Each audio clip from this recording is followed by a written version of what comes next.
Salutations, dear viewers. You're on with Nexton of the Vast Nexus, and I'm here for something that's perhaps a first. I mean, I've done, uh, I've given advice, shall we say, during the Let's Plays that I've done, but I'm here for a straight-up tutorial, because if I have a bit of trouble trying to wrap my head around the new weapon mechanics, then I can imagine that a lot of other people are having a lot of trouble.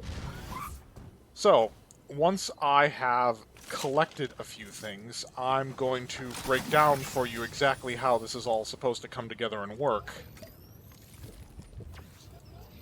Now, because I'm basically going to be spending a portion of time looting, and this isn't a match, this is Battle Lab, if you couldn't tell, there may be cuts in the action as I shift between having stuff and, you know, not having stuff. There's no sense wasting everybody's time.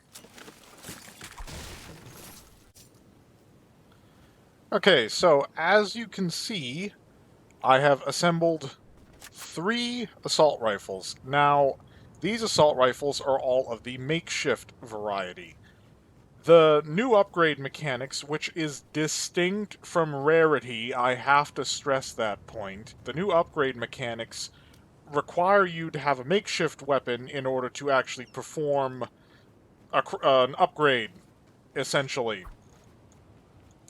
Now, it's important to note that these variants are distinct from rarity. So, now that I have these 3, I'm going to upgrade one into its primal variant, I'm going to upgrade another into its mechanical variant, and I'll leave another one as standard so we can compare performance. But first, the purpose of this video. You know, how does one upgrade, in case you didn't know? Well, for the primal variant, we will need animal parts. I'll be getting that in a second. You can't exactly find chickens in the middle of sweaty sands. But I'll also need mechanical parts, and you get mechanical parts by harvesting mechanical devices. So anything that's metal is a good start, but not everything that's metal. So this trailer, for instance, should yield 1 machine part. And it hasn't. RNG strikes again. This truck should. Let's try that.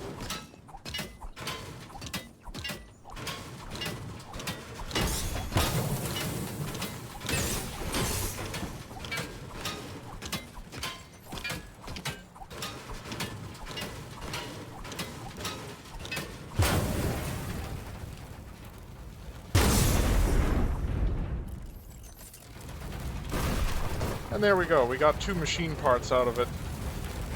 The amount of machine parts you collect seems to be RNG related, I have noticed that, so don't expect a predictable amount of machine parts from the vehicles that you harvest. This also yields a single machine part. To upgrade a weapon into its mechanical variant, you will need 4 per weapon. So, be ready to harvest for these. Now, before I make another cut and go off again, I'm going to elaborate that I've noticed a peculiar trend when trying to harvest vehicles, which seem to give the most machine parts. If you just harvest while standing in the same spot, it doesn't seem to give you as much as if you circle around it while you're harvesting it. And I am well aware that I'm not the only person to have noticed this, because I've seen a lot of people harvesting these vehicles while making a circle. Whether that's deliberate on Epic's part, or what, I couldn't tell you.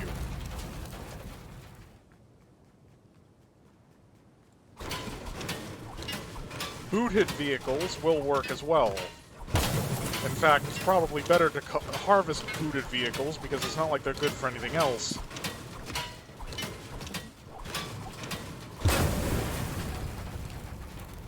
Just remember to back up when it explodes, because that will still cause you problems.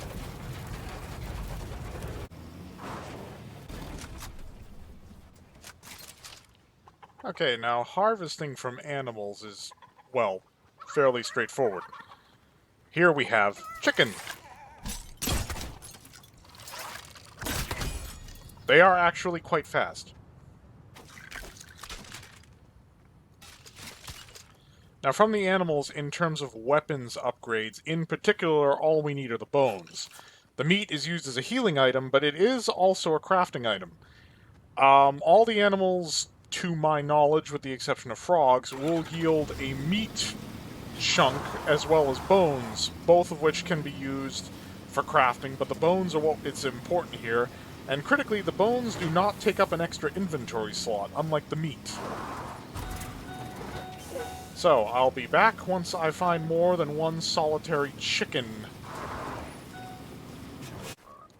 Now, frogs yield stink sacs. Unfortunately, if you're not using a hunter's cloak, frogs can be a little difficult to lock down.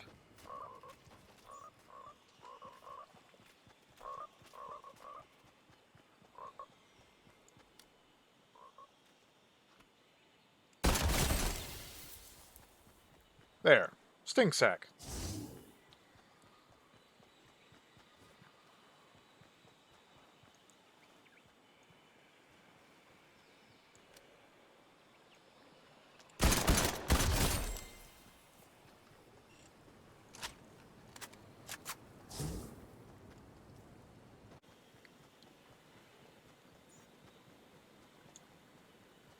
I have been hunting for 15 minutes, and yet I have yet to find a creature. I would like to inform all of you that while vehicles might give a varying number of mechanical parts, at least their location are a known variable. These animals, on the other hand, from what I've seen, are entirely random. I suspect that they are more, well, obviously they're going to be encountered in the wild as opposed to in more developed areas, but you're also more likely to encounter them around the newer map locations.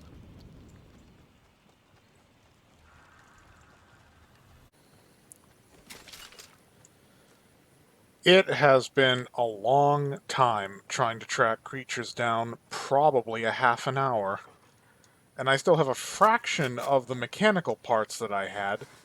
I have been to 3 locations where I have encountered them before, and found nothing, which leads me to believe that the appearance of these creatures is entirely random.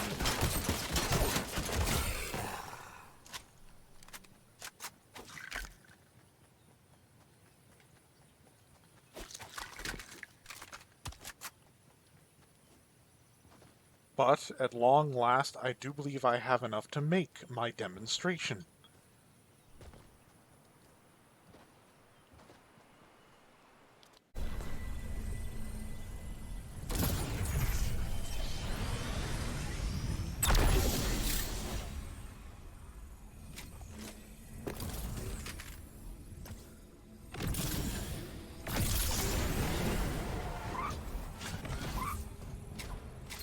Interesting.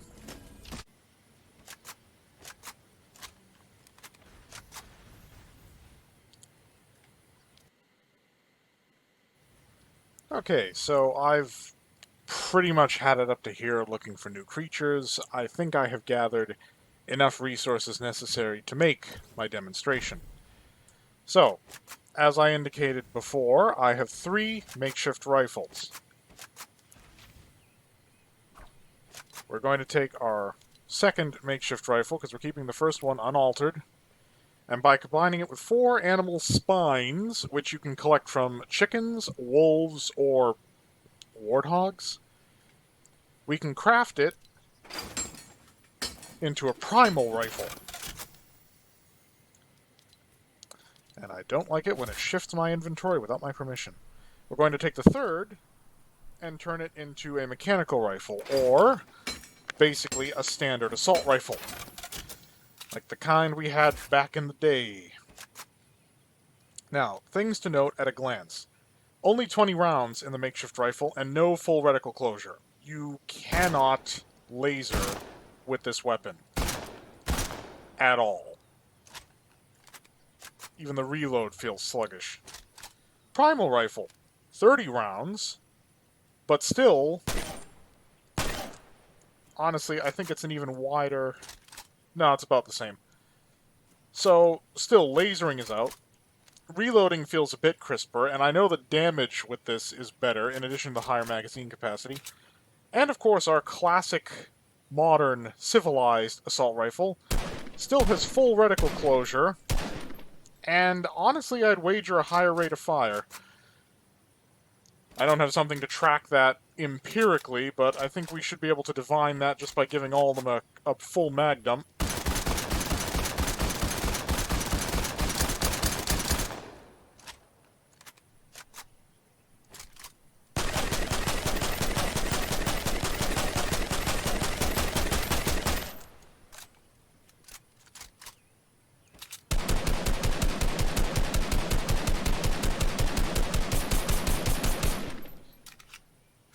Seems about the same. But now it's time we address the elephant in the room. Damage stakes. Now, because these are hardly ideal conditions, I'm not sure if I'll be able to get a headshot with the Primal Rifle or the Makeshift Rifle. We'll have to see.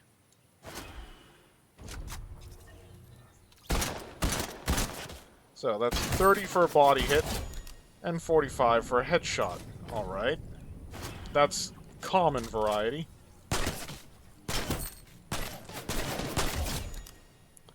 So not much more for a body hit there, but more headshot damage.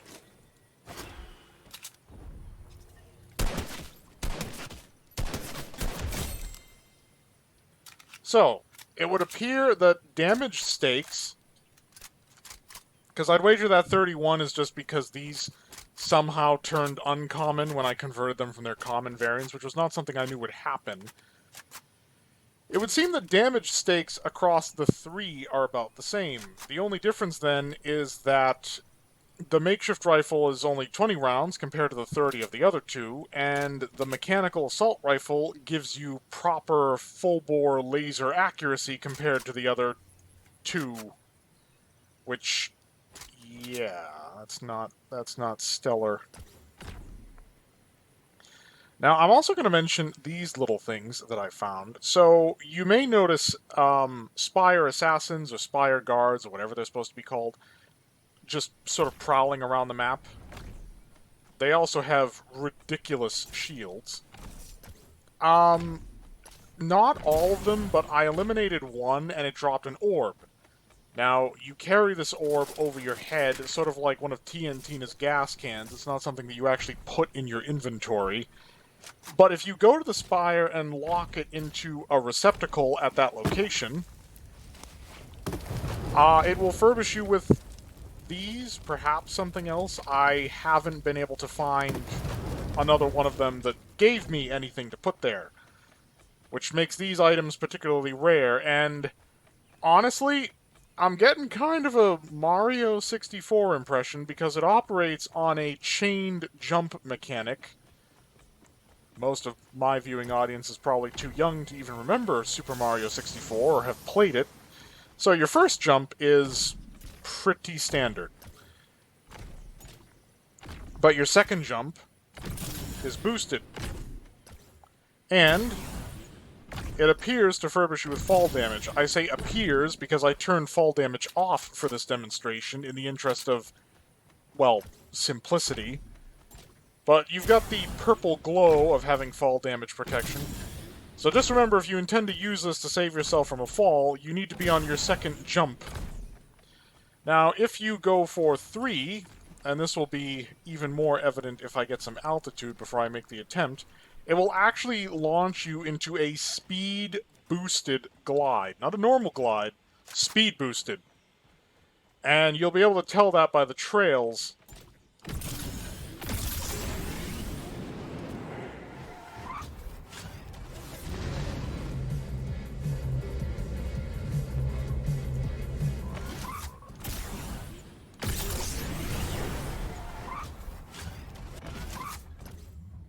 Or that might just be some glitch caused by my contrail overlapping with my glide, because the transition is so fast.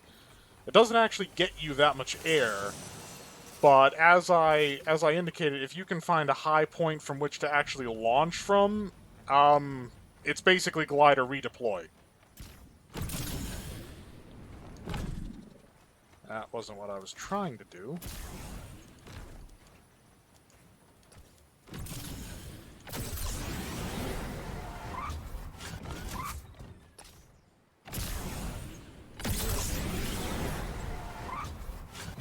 Yeah, it's literally just the triple jump with the wing helmet from Mario 64. That's literally what we're talking about.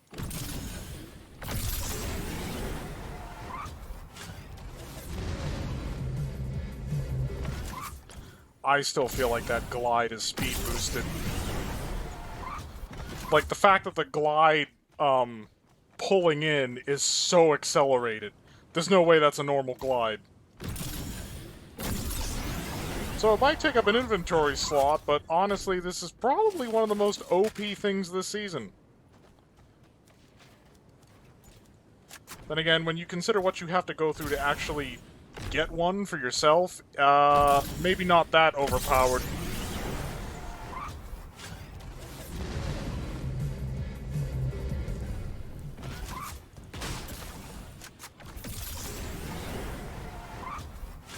I can tell that, though, that those who are fond of chaining jumps, the whole sort of jump spamming thing, this is really going to throw them off, because if you jump multiple times, it's going to launch you into a glide whether you want to or not. Oh. This may present us with a good opportunity for me to demonstrate how I actually got these.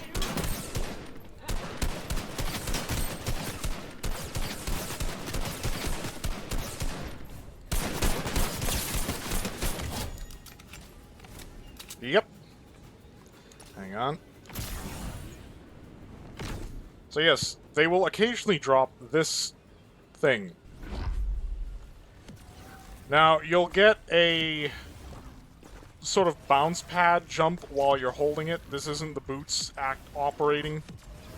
Trouble is, all the ones that seem to drop this seem to be away from the spire, meaning that you'd have to eliminate somebody, or one of them specifically, from a point away from the spire, and then somehow... Because you don't even have a weapon here. I mean, granted, you can always toss this and go aggressive, but you have to drag this thing all the way back to the spire, which you can see is not even in render distance right now, in order to collect your mythic bouncy boots. Because I've eliminated an assassin there, and they didn't drop the ball. No pun intended. So yeah, this will be another cut until I've returned to the spire and I've, you know, reached one of the holes that you're meant to slot this whatever it is into. The introduction of mechanics this season has made the game significantly more complicated, which is why I felt putting a tutorial of sorts like this together was necessary in the first place, because some of this stuff is just ridiculous.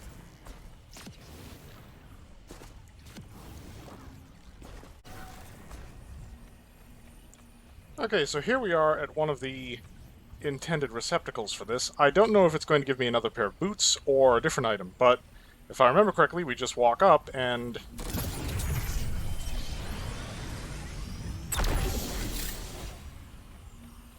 Nope, it's just the boots. Perhaps I just got unlucky, or I used the same receptacle, although I think the one I used was higher up. So yes, that is how one retrieves oneself a pair of these shiny, fancy Spire jump boots. And you can only carry one pair at a time.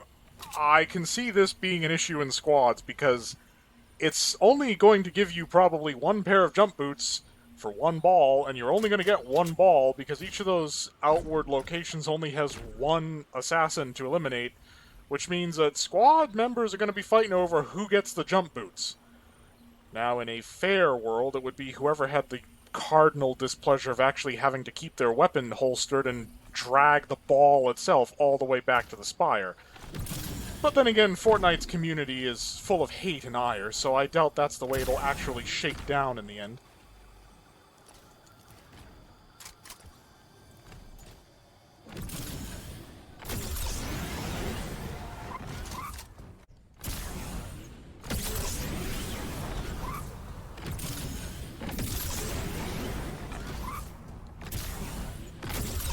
You know, it would be nice if they put some of this seasonal stuff in creative. I'm just saying.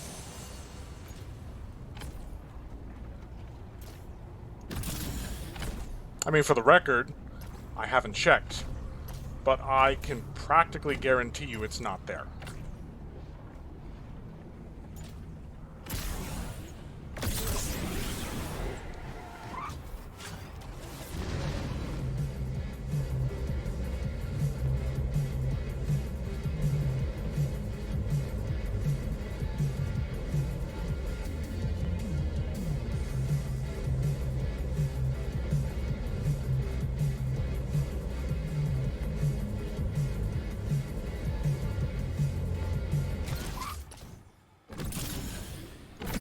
You know, I gotta say, I'm actually having a lot of fun with these boots. I can understand, perhaps in the context of this game, why they're so hard to come by. All the more reason why it'd be nice if stuff like this turned up in creative.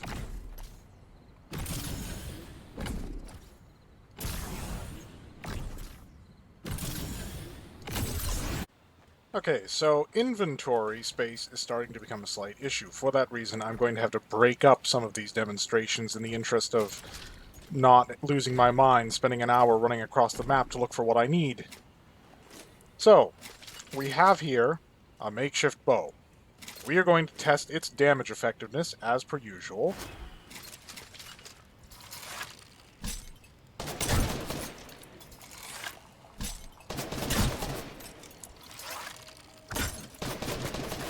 Hold still, default.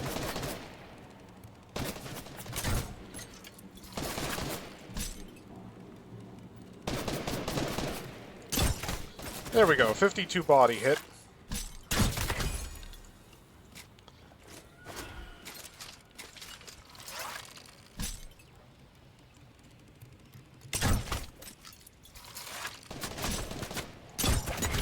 $104 for a headshot. That's enough to kill an unshielded target, granted, but calling this a replacement for a sniper rifle is an insult to everything the sniper rifle stood for. Now, it's the same procedure with the bow when using the crafting system, the new crafting system that they've put in. So once again, we're going to go into our inventory, and we're going to craft a primal.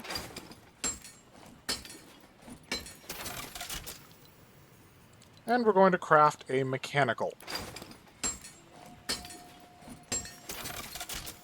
Now that has automatically improved them of rarity. That seems to be a standard thing here.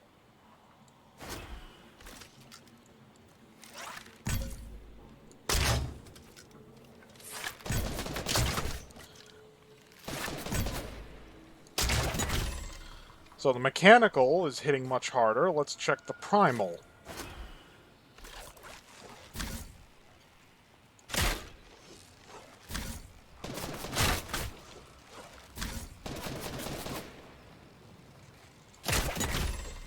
Primal does not hit as hard as the mechanical, but here's the thing.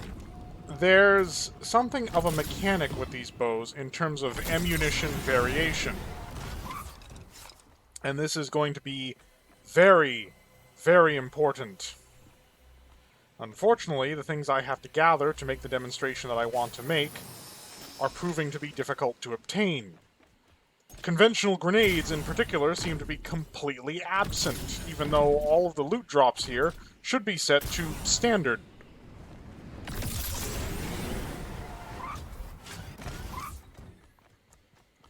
But, in any case, I do have some of the parts I need to make the demonstration that I want.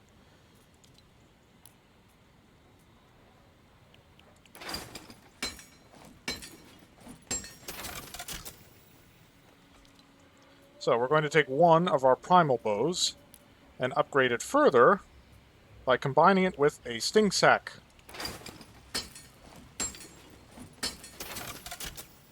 Now we have the stink bow, which, if you're familiar with what stink means and or does in Fortnite, you know exactly what this does. It is important to note that the radius of the stink effect is significantly less. It's also pretty short-lived.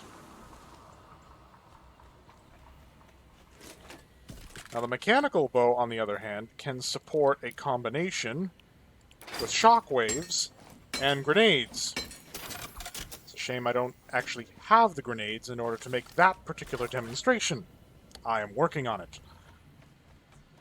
But, since this is in the interest of finding out how all of this works, let's maintain our testing regiment and check how the damage states look now that we've modified these bows.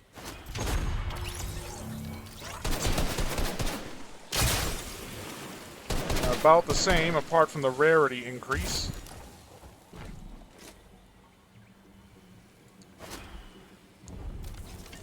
Now, I would like to point out the shockwave still deals direct impact damage, but of course that's not exactly its primary use.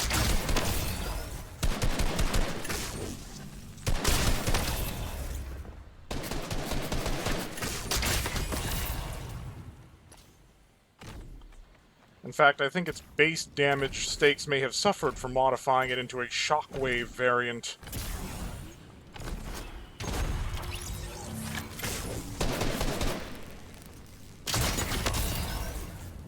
Still headshots as hard as it did before.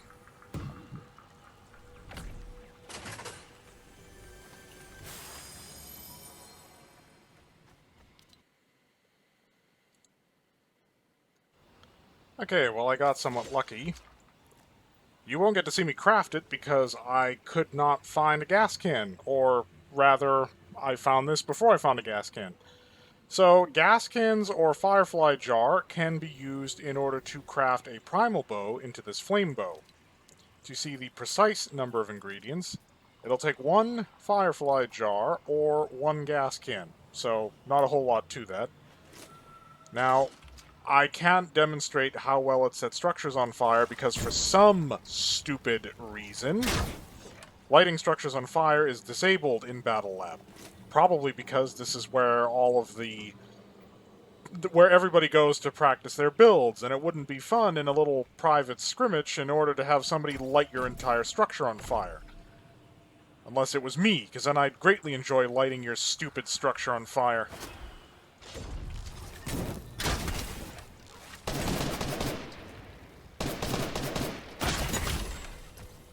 Yeah, they're hitting about the same. It's mostly, changes to the effect upon arrow impact, which is fine. It's certainly fine.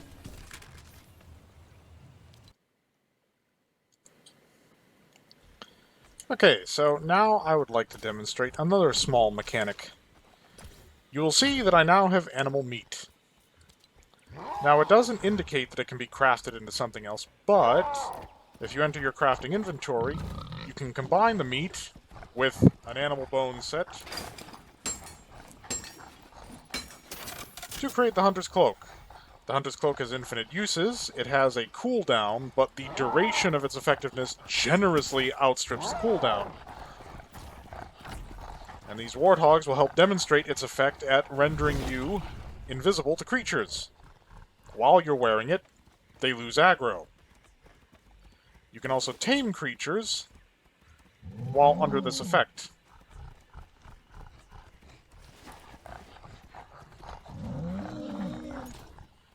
I was hoping to get a pack of wolves together, but I guess the warthogs will do. So, theoretically, this is akin to having Stark drones in Chapter 2, Season 4. To my knowledge, there's no limit to how long they remain loyal to you. Even when the cloak dissipates, they continue to do so. However, their AI pathfinding leaves, let's just say, something to be desired.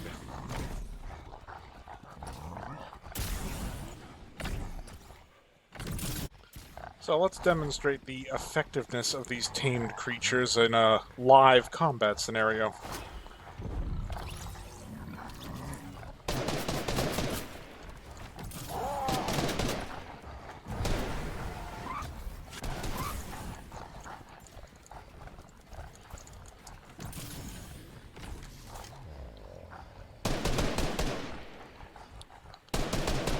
Well, it seems like both AIs are confused.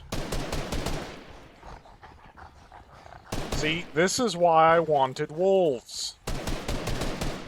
The warthogs panic at the first sign of trouble.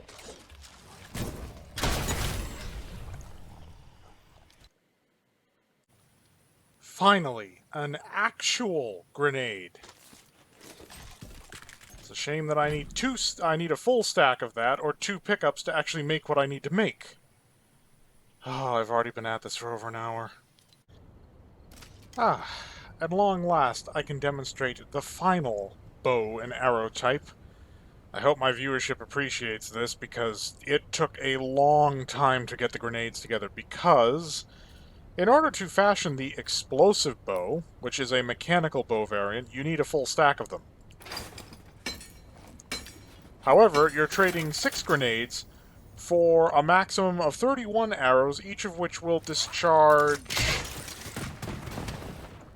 3 or 4, I can't quite tell, miniature explosives. Actually, if I aim it somewhere higher, it'll be a bit clearer to all of us how many are actually being dropped, because they respond to gravity and geometry.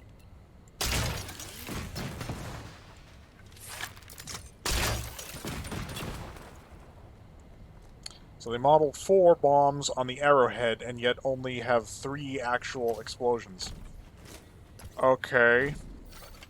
The first thing I'd advise you to do is not rely upon these in order to destroy structures. To demonstrate what I'm referring to, I am going to create a basic wooden 1x1.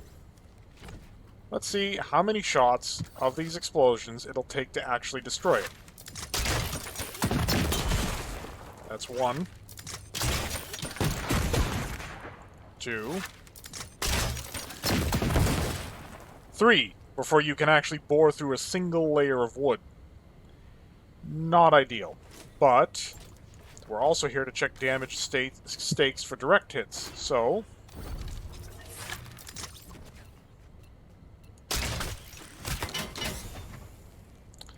probably the best bow variant.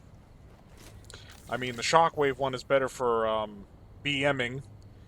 Say you're in a multiplayer, so duos, trios, or squads, and you've downed an enemy and his buddy's rushing over to box him in for a res. Well, you can always send him flying away from his buddy, and his buddy flying away from him, and then make a quick and clean finisher. Prevent that from happening. Of course, you can also bad manners your friends, too, bouncing them into danger. Not that I recommend that. With friends like that, who needs enemies? Then again, this is Fortnite. So I want to get a hedge... Where are you going?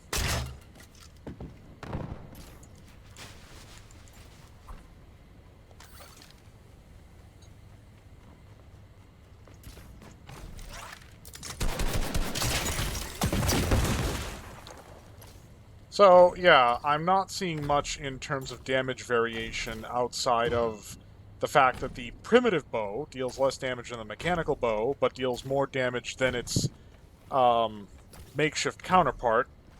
Using specialized ammunition types doesn't boost damage per se, although the explosive payload on this bow, in particular, deals extra damage from things actually exploding on your opponent after you've hit them, which is nice.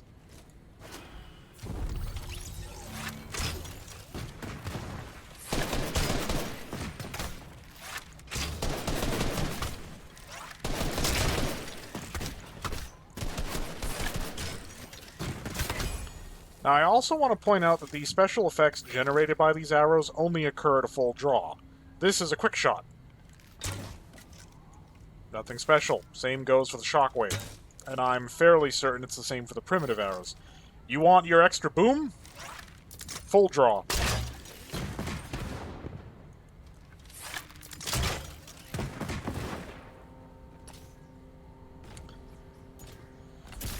Well, it's been a long one for me. It won't be for you, because this is all getting edited and cut down to a much more diegetic length.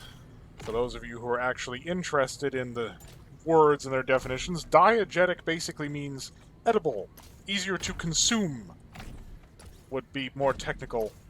I mean, you don't eat a video. I suppose you could, but you probably shouldn't. So, for all of you, this will have been a fairly quick one. I'm sorry I didn't get to the shotgun variations, but put simply, the Primal's a burst-firing drum gun, and the mechanical shotgun is the old-fashioned pump. And as we learned, if you upgrade a weapon, it also gets a rarity improvement. But like I said, rarity does not necessarily tie into upgrading itself. I think it might with the bows, Because I think the lowest rarity of bow you'll find is uncommon. And if you find it in blue, it's probably already mechanical or primal. Again, I'm not stating that for certain.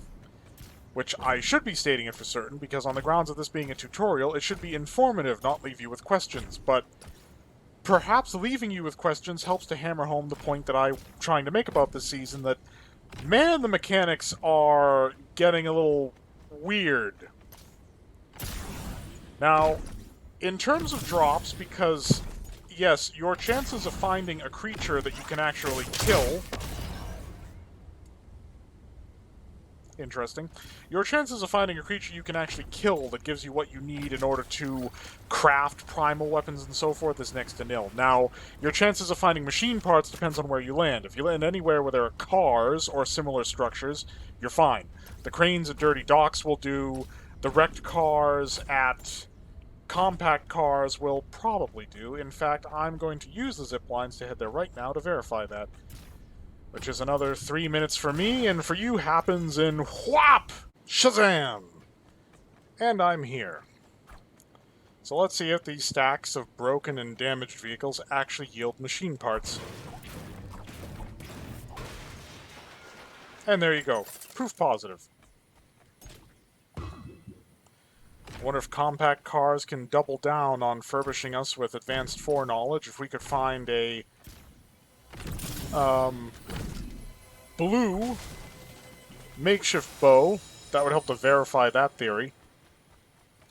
So in terms of loot drops, you are most likely to encounter makeshift weapons. You are second most likely to encounter primal weapons. In fact, you're more likely to encounter a legendary primal weapon than you are a purely mechanical weapon or an OG weapon. Which is the problem, because I'm gonna be real with you, the OG weapons are substantially better than the primal ones.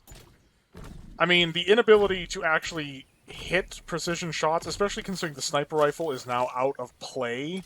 There's also the fact that the mechanical weapons in general are better, because we've already seen that the damage stakes for the mechanical bow outstrip the damage stakes for the primal bow. So, fundamentally, giving the player primal weapons is probably an adjunct to the fact that they're not very good. The mechanical weapons you have to work for. You need to find the crafting materials, and to some extent to find a primal weapon in a chest is actually more of a problem than a solution, because these cannot be changed into mechanical weapon variants. They are primal, and they're stuck that way. Whereas if you find a makeshift weapon, you can convert it into a mechanical one with the right resources, and as long as you land somewhere where those resources can be obtained, which, unlike the animals, which took me an hour to find, predicting where the cars are is pretty straightforward. I'm actually going to verify something else. Can one get machine parts from the boat? I would imagine so. Of course, an hour into looking for the animals, now they all start showing up. So we're gonna follow our routine of orbiting the structure, or we would if it didn't just set sail on us and keep trying to get away.